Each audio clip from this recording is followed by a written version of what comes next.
ध्यान दिया है कि हमारे समाज में कुछ पारिवारिक संबंध धीरे धीरे अदृश्य हो रहे हैं।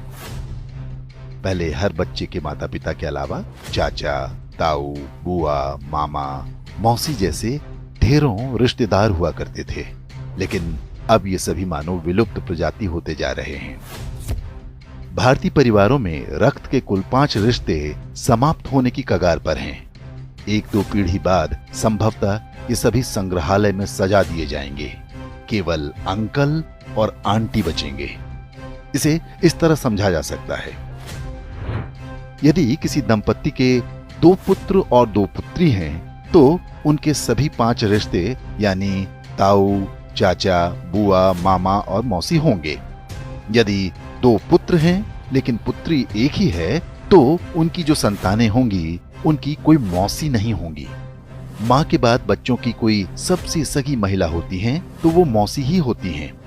यदि किसी के 1 पुत्र और 2 पुत्री हैं, तो चाचा और ताऊ के रिश्ते नहीं होंगे।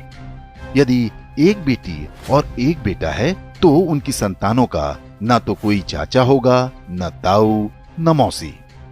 यदि 1 बेटा या 1 बेटी होती है, तो वो पूरी तरह से अकेला होगा। माता पिता के बाद उसका कोई रक्त संबंधी नहीं होगा। सिंगल चाइल्ड फैमिली को उनका निर्णय तीसरी पीढ़ी यानी जिनके वो दादा दादी होंगे बुरी तरह प्रभावित करेगा। उनका पौत्र या प्रपौत्र इस संसार में अकेला होगा। उसे अपने रक्त के रिश्ते की आवश्यकता होगी, तो इस पूरे ब्रह्मांड में उसका अपना कोई नहीं होगा। इसलिए दंपत्ति को सिंगल चाइल्ड के निर्णय पर गंभीरता से विचार करना चाहिए।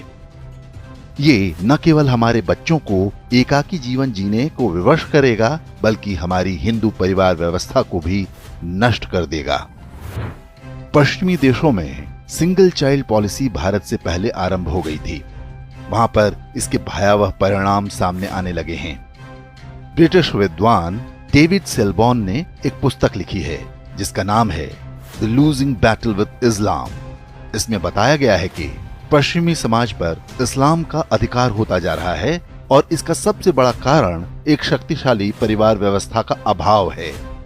यूरोपीय देशों में परिवार नाम की संस्था लगभग समाप्त हो चुकी है। लोग विवाह करना पसंद नहीं करते। समलैंगिकता, अवैध संबंध, लिव इन रिलेशन जैसी कुरीतियां सामान्य बात हैं।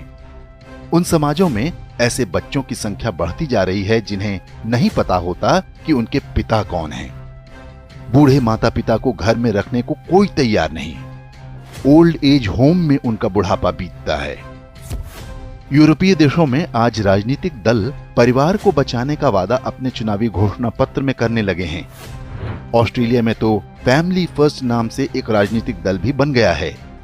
पश्चिमी देशों के समाजशास्त्रियों की सबसे बड़ी चिंता यह है कि परिवार व्यवस्था को कैसे बचाया जाए। इस सब के लिए उनके पास यही सुझाव है कि 1 से अधिक बच्चे पैदा हों। अब यही चुनौती भारतीय समाज के सामने भी खड़ी होने जा रही है। क्या हम समय रहते सतर्क हो पाएंगे या हमारे साथ भी वही होगा जो पश्चिमी देशों के साथ हो रहा है?